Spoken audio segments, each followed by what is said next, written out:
Have you ever accepted the old story about farming without even questioning it? Not because anyone was trying to deceive you, but because that is the version most of us were taught, that before one animal can earn you a single dollar, you need hundreds of acres, a big red barn, a tractor in the driveway, and a piece of land far away from the city. Welcome back to Farmyard Care, where we explore practical farming, gardening, livestock care, and homesteading ideas that can fit into real modern life. Today, we're going to break down a belief that has stopped countless people from even starting. Because right now, there are people living in apartments, suburban neighborhoods, and ordinary city homes with small garages who are earning around $2,000 a month from animals that can fit in a spare room, a closet, or a tiny backyard. This is not about buying a huge property or taking on a heavy mortgage. It is about learning how small livestock, niche markets, and smart systems can turn limited space into real income. In this video, we are going through 13 specific animals that most people never think about. These are not your usual chickens or cows. Many of them need less space than a dining table, serve markets with very little competition, and in many areas may fit more easily within local rules than traditional farm animals. By the end of this journey, you may look at agriculture in a completely different way. Instead of thinking only about profit per acre, you will start thinking about profit per square foot. Let's get into it. SES-1, the suburban loophole birds. Let's begin with a loophole many small space growers and backyard keepers never notice. In plenty of neighborhoods, common poultry like chickens are restricted or completely banned. But the first two animals on this list are often treated differently because they fall under game birds, which means they may avoid some of the rules that stop people from raising regular backyard flocks. Animal number 1, guinea fowl. These odd-looking birds may not win a beauty contest, but when it comes to natural pest control, they are hard to beat. A single guinea fowl can eat anywhere from 100 to 1,000 ticks a day while free-ranging. That matters because many property owners already pay chemical tick control companies around $150 to $300 per visit. A small flock of 6 guinea fowl can provide a steady, chemical-free patrol system for lawns, gardens, and wooded edges. One family in North Carolina even charges a neighbor $180 a month simply to let their birds roam and help control ticks on the property. Then you add their specialty eggs, which can sell for $6 to $10 a dozen, and a tiny flock can bring in around $200 to $400 a month. The biggest mistake is buying adult birds and expecting them to stay. Adult guinea fowl often wander off when moved to a new place. Raise them from day-old chicks so they imprint on your land and learn where home is. Animal number 2, pheasants. Pheasants are a small space bird with a surprisingly premium market.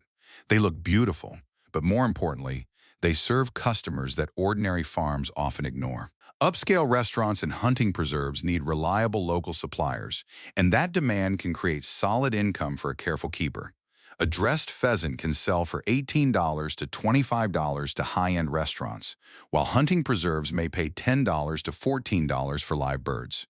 One small operation in Wisconsin uses a covered 10 by 4 foot run on a suburban lot and nets roughly $550 a month. The key word here is covered. Pheasants are active, vocal birds, and if you leave the top open, hawks, foxes, and escape losses can ruin the project fast. Never save money on overhead netting. With pheasants, the top of the pen matters as much as the sides. CI2N2.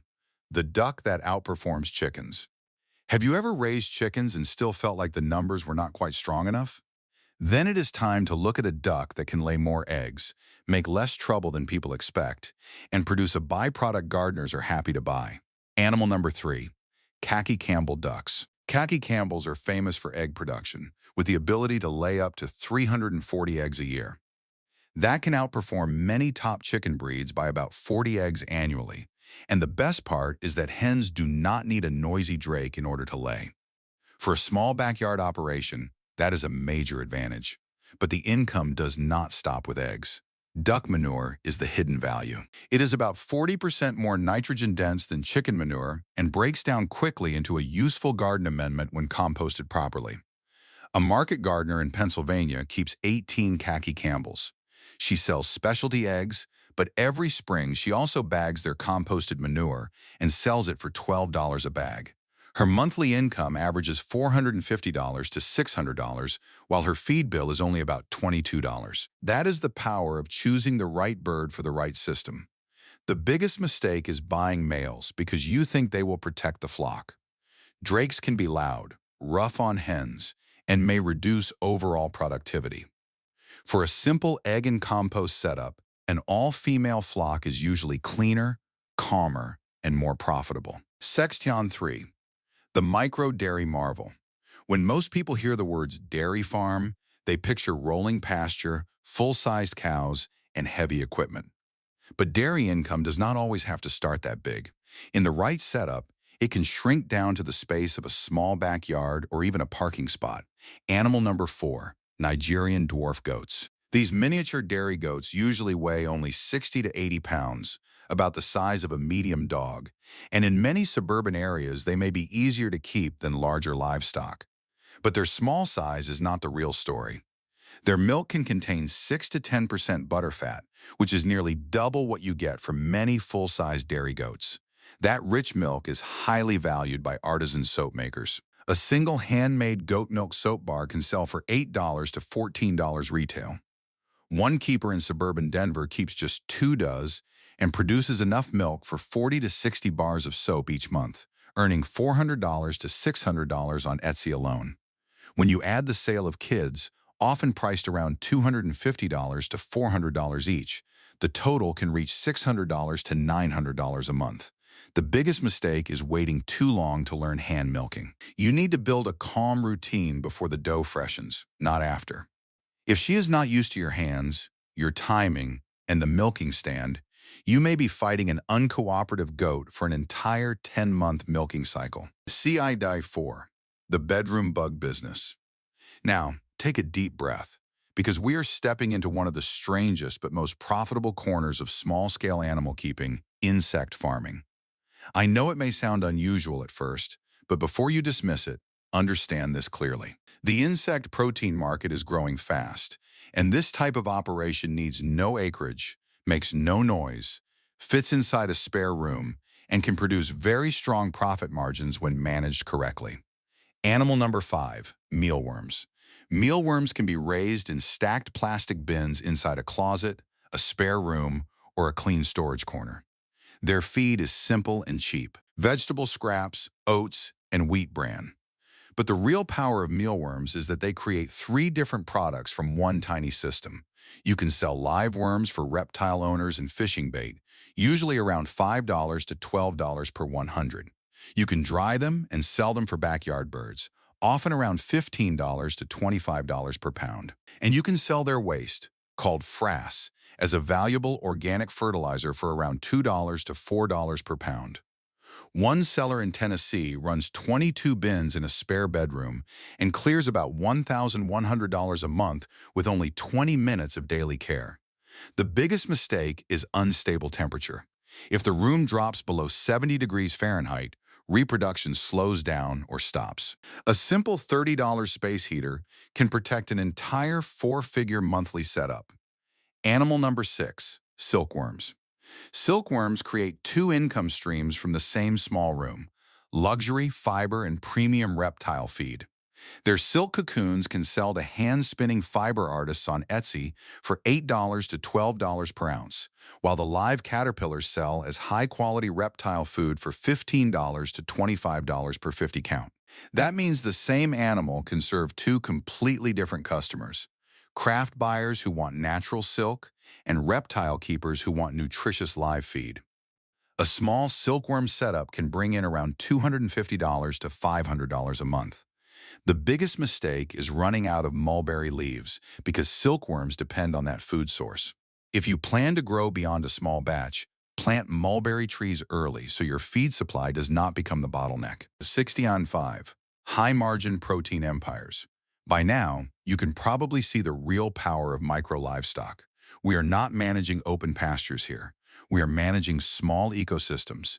And when the system is clean, warm, and consistent, the income per square foot can be surprisingly high. Animal number 7, Crickets. The reptile food market in the United States is worth more than $300 million a year, and crickets are one of its most common live feeds. But the real income multiplier comes when crickets are dried and ground into protein flour. Health food brands, specialty bakers, and niche nutrition businesses may pay $40 to $60 per pound for dried cricket flour. One operation in Arizona uses a spare bathroom to produce live crickets for pet stores and cricket flour for local health brands, generating up to $1,200 a month. The biggest mistake is ignoring humidity. If humidity falls below 40%, a cricket colony can crash almost overnight. A basic $15 humidifier can become one of the most important pieces of protection in the entire operation. Animal number 8, dubia roaches. I know the word roaches makes many people uncomfortable, but stay with me. Dubia roaches are one of the most valued feeder insects among reptile keepers. They cannot climb smooth plastic, they do not fly, they do not chirp, and when managed properly, they produce no strong odor. They also cannot survive outdoors in many conditions, which makes them far easier to manage than most people expect. A colony of 500 adults kept in 3 standard storage totes can produce thousands of nymphs each month. One seller in Atlanta runs 3 totes in a laundry room, spends about $20 a month on feed, and clears $600 to $900 a month by selling to exotic pet stores through standing orders. The biggest mistake is starting with cheap young nymphs. They can take nearly a year to reach breeding age. If you want income quickly, start with adult breeders so the colony begins producing right away. Equine 6, the gourmet and the bizarre. Now let's move into 2 markets that seem completely different but share the same lesson. Nature creates value in forms most people overlook. One animal can serve fine dining restaurants, while another tiny creature no bigger than a fingernail can sell for serious money in the exotic pet world. Animal number 9, escargot snails. Here we are talking about Helix aspersa, the classic garden snail used for escargot. High-end French and Italian restaurants often want local suppliers because fresh, consistent snails are not always easy to source. Live snails can sell to chefs for around $10 to $20 per pound. A farmer in New Jersey supplies 3 upscale restaurants from just 2 plastic bins in a garage, bringing in a steady $180 to $360 a month with no noise and no odor. The advantage here is direct selling. If you bring a clean sample to the back door of a fine dining restaurant, you can often bypass the distributor and build a direct relationship with the chef. The biggest mistake is overfeeding. Too much food creates dirty conditions and can lead to parasitic problems that wipe out a colony. Learn their feeding rhythm before trying to scale. Animal number 10, isopods. This may be one of the most surprising markets on the entire list. Isopods, often called roly-polies, are used as biological cleanup crews in bioactive reptile terrariums. They break down waste, leftover food, and decaying plant matter, helping keep the enclosure balanced. But the real money is in exotic collector varieties. Rare colorways, such as the rubber ducky morph, can sell for $50 to $200 for a starter culture of just 10 tiny bugs. One seller in Texas keeps 30 cultures in a space smaller than a linen closet and brings in $1,400 to $2,000 a month. The biggest mistake is keeping the whole container evenly moist. Isopods need a moisture gradient, with one wet side and one dry side, so they can regulate themselves. Without that balance, mold can take over and destroy the culture. 697, the glass box gold mines. Now let's leave the soil and move into water. The aquarium hobby has become a major niche market, and for people who understand selective breeding, the profit margins can be remarkable. A few well-managed tanks in a spare room can produce animals that sell for far more than their size would suggest. Animal number 11, ornamental shrimp. Neocoridina shrimp breed quickly in a simple 10-gallon planted tank. Standard cherry red shrimp may sell for $2 to $3 each, but carefully selected rare morphs, such as crystal red or blue velvet, can sell for $15 to $40 per animal. A single shelving unit with 5 tanks in a spare room can generate anywhere from $600 to $2,400 per month when the breeder understands color lines, water stability, and customer demand. The water may look the same, and the feed may be simple, but breeding knowledge is what turns a low-cost shrimp into a high-value animal. The biggest mistake is skipping water checks. A $20 TDS meter used to measure mineral levels in the water can prevent sudden die-offs that wipe out months of breeding work. Animal number 12, axolotls. Axolotls are fully aquatic salamanders that have become internet favorites because they keep their soft juvenile gills for life. Standard axolotls may sell for $30 to $50 each, but rare patterns such as mosaic or chimera can command $250 to more than $500 per animal. A small breeder in Nashville sells 30 to 50 juveniles a month and earns up to $2,250 monthly from a single breeding pair kept in a very compact setup. The biggest mistake is overcrowding the babies. Juvenile axolotls can bite and even cannibalize each other's limbs when kept too densely. Separate them early, manage space carefully, and you can protect survival rates instead of losing profit before the animals are old enough to sell. CC-Tine 8. The anchor and the ecosystem. Now we have reached the final animal, and this one is more than just another income idea. It is the anchor of the whole system because it connects two strong markets at once. More importantly, it shows the real secret behind zero-acre farming, the closed loop. Animal number 13, crayfish. Most small farmers choose one market and stop there. But the people who earn the most usually learn how to serve two markets from the same setup. Red swamp crayfish can be sold to Cajun and Creole restaurants for around $4 to $8 per pound, and a 200-gallon stock tank can already create a steady culinary income stream. But that same water system can also produce ornamental crayfish, such as electric blue or zebra crayfish, which aquarium hobbyists may buy for $15 to $40 each. That means one tank can serve restaurant buyers on one side and aquarium collectors on the other. One setup in Louisiana combines both approaches and brings in around $900 to $1,400 a month from a single 400 square foot water footprint. The biggest mistake is trying to save money on filtration. Crayfish produce a lot of ammonia, and poor water quality can destroy the entire system quickly. Always choose a filter stronger than what you think you need, because in crayfish farming, clean water is not optional. It is the foundation of the business. But here is where everything becomes truly powerful. These 13 animals should not be seen as separate little businesses. They can become pieces of one smart, connected ecosystem. Think about it. Your mealworms and crickets can replace part of the expensive protein feed for guinea fowl and pheasants. The nutrient-rich water from your crayfish tank can help irrigate your garden and support the composting of duck manure. Your isopods can help manage waste in bioactive setups connected to your aquarium animals. One creature's waste becomes another creature's resource. That is the real beauty of small space farming. You are not just raising animals.